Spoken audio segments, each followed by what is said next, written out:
ठीक है, इसकी हेडिंग पढ़ो तो मज़ा आएगा कि प्रतिवादी के अगेंस्ट में कोई एक्स पार्टी ऑर्डर हो गया है।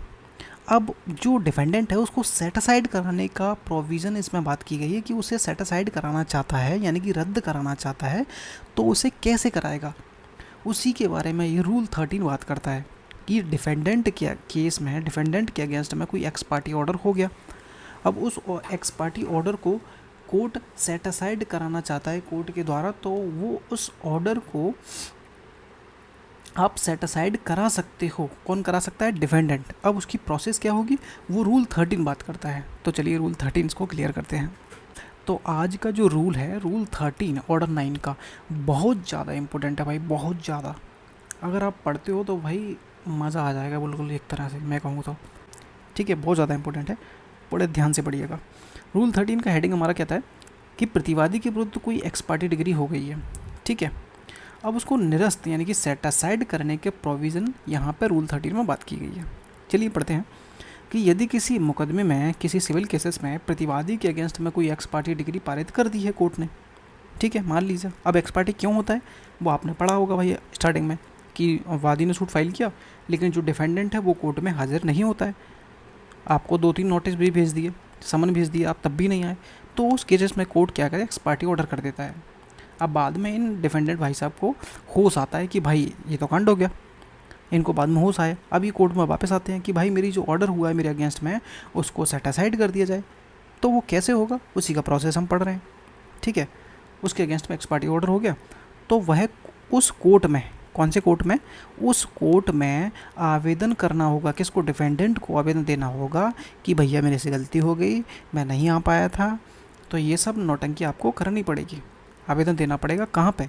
जिसने वह डिग्री पारित की है, जिस कोर्ट ने वो डिग्री पारित की है उसमें आपको डिफेंडेंट को आवेदन देना होगा कि वह डिग्री को निरस्त किया जाए। ठीक है, समझो कि न्यायालय वह डिग्री रद्द कर देगी। यहाँ पे करना है कोर्ट को, कंपलसरी है कोर्ट को करना। मैं सेल लिख लेता हूँ भाई, मेरे को डाउट क्लियर हो जाता है। ठीक है, कि न्यायालय को जो डिग्री है, एक्स पार्टी डिग्री है, उसको रद्द करना होगा। किस केसेस में? यदि जो डिफेंडेंट है कोर्ट में ये साबित कर देता है कि मेरे को जो समन भेजे गए थे वो मेरे को मिले ही नहीं थे, मेरे को पता ही नहीं था कि मेरे अगेंस्ट में कोई सूट चल रहा है, यानी कि ड्यूली विधि पूर्वक समन की उसके पास तामील नहीं हो पाई थी। उस केसेस में आप अगर कोर्ट में आवेदन दे के ये बताते हो कि मेरे को भाई ड्यूली सर्व यानी कि विधि पूर्वक समन मिला ही नहीं है, तो मैं कैसे हाजिर हो जाऊँगा, तो उस केसेस में आपकी जो डिग्री आपके अगेंस्ट में उसको रद्द कर देगा, कंपलसरी है करना। ठीक है, सेकंड समझो कि वह कोर्ट में उपस्थित होकर किसी कारण, सफिशिएंट कॉज देता है, यानी कि पर्याप्त कारण कोर्ट को बताता है कि भैया मैं तो बीमार था, मैं तो आ ही नहीं सकता था, मेरे पैर टूट गए थे, मैं ये हो गया था, मेरा वो हो गया था। कोई पर्याप्त कारण कोर्ट को बताता है तो कोर्ट को आपके अगेंस्ट में जो डिग्री है उसको रद्द करना होगा, एक्स पार्टी डिग्री को, कंपलसरी है। ठीक है, अब समझो आगे कि न्यायालय डिग्री को शर्तों के साथ निरस्त भी कर सकती है। न्यायालय चाहे तो जो आपके अगेंस्ट में एक्स पार्टी हुआ है उसमें कुछ शर्तें जोड़ के उसको रद्द कर सकती है। अब कौन सी शर्तें? कि जो डिफेंडेंट को उसके अगेंस्ट में कोई कॉस्ट लगा दे कि भाई तो तेरी गलती की वजह से जो वादी का नुकसान हुआ है वो तो नहीं झेला जाएगा, कोर्ट का नुकसान हुआ है, तो आपके अगेंस्ट में कॉस्ट भी कोर्ट लगा सकता है, या फिर अन्य उपयुक्त शर्तें भी लगा सकता है जो कोर्ट ठीक समझता है। ठीक है, यहाँ तक आपका पूरा क्लियर हो गया होगा, डाउट बिल्कुल होना ही नहीं चाहिए। अब हम प्रोवाइज़ो पे बात करते हैं। फर्स्ट प्रोवाइज़ो, सेकंड प्रोवाइज़ो, दो प्रोवाइज़ो यहाँ पे दिए हैं, यानी कि परंतु। ठीक है, पहला प्रोवाइज़ो कहता है कि यदि, ये होता है अपवाद होते हैं भाई, कि समझो इनका मैटर क्या है, परंतु यदि डिग्री ऐसी है जिसे सिर्फ एक प्रतिवादी के विरुद्ध रद्द नहीं किया जा सकता, यानी कि डिग्री ऐसी है कि उसमें 2-3 पार्टी हैं लेकिन एक पार्टी के अगेंस्ट में उसको रद्द नहीं कर सकता कोर्ट, ऐसी डिग्री है, तो उसे सभी या उनमें से किन्हीं प्रतिवादियों के विरुद्ध भी रद्द कर सकती है। एक प्रतिवादी के विरुद्ध रद्द नहीं किया जा सकता है तो सभी के अगेंस्ट भी उसको रद्द कर सकता है कोर्ट चाहे तो, या फिर उनमें से किसी प्रतिवादी के विरुद्ध भी रद्द कर सकती है। एक डिग्री है उसमें 10 लोग हैं मान लीजिए, तो सिर्फ एक के अगेंस्ट में रद्द नहीं कर सकती, तो वो सभी के अगेंस्ट में भी रद्द कर सकती है और किन्हीं लोगों के अगेंस्ट भी रद्द कर सकती है। फर्स्ट प्रोवाइजो हमारा ये कहता है। सेकंड प्रोवाइजो हमारा कहता है कि यदि समन की सेवा यानी कि समन की तामील में कोई गलती हुई है, त्रुटि हुई है, लेकिन 2 सेकंड रुकिएगा,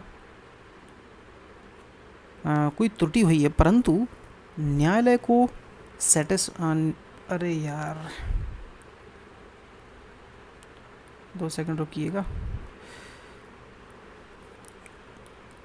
कहाँ गया, परंतु न्यायालय को यह संतुष्टि हो जाए कि प्रतिवादी को मुकदमे की तारीख की जानकारी थी, कोर्ट को सेटिस्फाई कर देती है पार्टी दूसरी वाली कि भाई इसको तो पता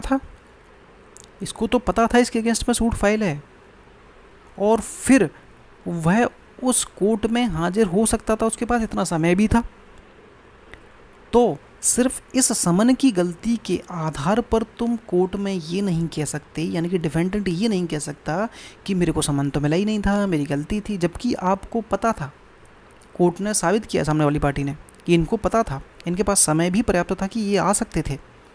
तो सामने वाला जो डिफेंडेंट है समन की गलती के आधार पर अपनी डिग्री, अपने जो उसके अगेंस्ट में जो डिग्री हुई है उसको रद्द कराने के लिए आवेदन नहीं कर सकता इस आधार पे।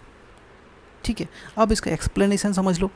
एक्सप्लेनेशन है, अगर आपने एक्स पार्टी डिग्री के अगेंस्ट में सीधे अपील कर दी है, डिफेंडेंट के अगेंस्ट में कोई एक्स पार्टी डिग्री हो गई, ठीक है, अब उसने क्या किया, उसका आवेदन नहीं किया, उसने डायरेक्ट अपील मार दी हायर कोर्ट में, अपील उसने कर दी और वह अपील कोर्ट ने स्वीकार कर ली हो, या तो कोर्ट ने एक्सेप्ट कर ली हो अपीलाट कोर्ट ने, या फिर अपीलाट कोर्ट ने उसको खारिज कर दिया हो, या फिर जो अपीलाट कोर्ट है किसी आधार पर उसको मेरिट पे उसने फाइनल कर दिया हो, तय कर दिया हो अपील को, तो अब आप उसी डिग्री को हटाने के लिए, सेट असाइड कराने के लिए ऑर्डर 9 रूल 13 के अगेंस्ट में कोई आवेदन, जो लोअर कोर्ट था जिसने डिग्री पारित की थी, उसमें आप आवेदन नहीं कर सकते हो। यहाँ पे बार किया गया है भाई क्लियरली कि अगर आपने उल फुला के अपने ऑर्डर की अपील मार दी है हायर कोर्ट में, तो अब आप वापस आते हो लोअर कोर्ट में, किस लिए कि भाई रद्द कर दो। रद्द क्यों करते हैं, जब आप चौधरी बन के हायर कोर्ट में चले गए हो। वही सीधी बात है कि अगर आप हायर कोर्ट में चले गए हो और उसने ऑर्डर स्वीकार कर लिया हो, तो आप अपील नहीं कर वो आवेदन नहीं कर पाओगे सेट असाइड का। उसने खारिज भी कर दिया हो अपीलेट कोर्ट ने, तब भी आप आवेदन नहीं कर पाओगे सेट असाइड का। अगर उसने मेरिट पर डिसाइड भी कर दिया हो आपकी अपील को, तब भी आप उस पुराने डिग्री के ऑर्डर को रद्द करने के लिए आवेदन लोअर कोर्ट में नहीं कर सकते हो। सिर्फ एक कंडीशन है आप कर सकते हो। वो कौन सी कंडीशन है, अगर आपने वह अपील, जो आपने अपील की है, वह अपनी मर्जी से विड्रॉ कर ली हो। अगर जो डिफेंडेंट है उसने जो अपील की थी उसने डिसाइड नहीं होने दी, ना उसने एक्सेप्ट होने दी, एक्सेप्ट होगी मान लीजिए, लेकिन उसने विड्रॉ कर ली अपनी अपील को बिना डिसाइड हुए, ठीक है। अगर आपने विड्रॉ कर ली, तब आप रूल 13 के अगेंस्ट जाके अपने ऑर्डर को रद्द करवाने के लिए एप्लीकेशन दे सकते हो। ये एक छूट आपको दे दी गई है, ठीक है। भाई वीडियो पसंद आए तो लाइक करना, सब्सक्राइब भी कर दिया करो, बड़ी मेहनत से बनाता हूँ मैं, ठीक है। तो क्लियरली समझ में आ गया होगा कि अगर विड्रॉ आप करते हो अपील को, तो उस केसेस में आपको परमिशन है कि आप रूल 13 का आवेदन देके अपनी जो डिग्री आपके अगेंस्ट में एक्स पार्टी हुई हो, आप उसको रद्द कराने का आवेदन दे सकते हो। अब कोर्ट के ऊपर डिसाइड है कि आप अपने ग्राउंड बताते हो, तो कोर्ट आपको रिलीफ भी दे देगा, ठीक है। ये एग्जाम्पल मैंने लिख लिया है, एग्जाम्पल भी पढ़ लो। ए ने बी के खिलाफ वसूली का मुकदमा दायर किया, ठीक है। पढ़ने की ज़रूरत नहीं है भाई, आप खुद पढ़ लो, पैसे तो ज़रूरत है ही नहीं इसकी, इतनी अच्छे तरीके से मैंने समझा दिया है, लेकिन मैं छोड़ दे रहा हूँ, आप स्क्रीनशॉट वगैरह लेके इसको पढ़ सकते हो, ठीक है। तो ये हमारा रूल 13 क्लियर हो गया कि एक्स पार्टी, अगर किसी डिफेंडेंट के अगेंस्ट में एक्स पार्टी ऑर्डर हो जाता है तो आप उसको सेट असाइड भी करा सकते हो। किस ग्राउंड पे कराना है वो मैंने बता दिया है, कब आवेदन आप नहीं कर सकते हो वो भी मैंने आपको बता दिया है। कोई डाउट होता है तो आप पूछ सकते हो। वीडियो भाई पसंद आती है तो लाइक करना भाई, सब्सक्राइब भी करना। कोई और ऑर्डर पढ़ना चाहते हो तो भाई मेरे को कमेंट करना। मिलते हैं नेक्स्ट वीडियो में। और इसके बाद जो रूल 14 है वो इस ऑर्डर 9 का आखिरी ऑर्डर है। इसके बाद हमारा ऑर्डर 9 क्लियर ख़त्म हो जाएगा, ठीक है। पसंद आए तो लाइक और सब्सक्राइब जरूर करना। Thank you.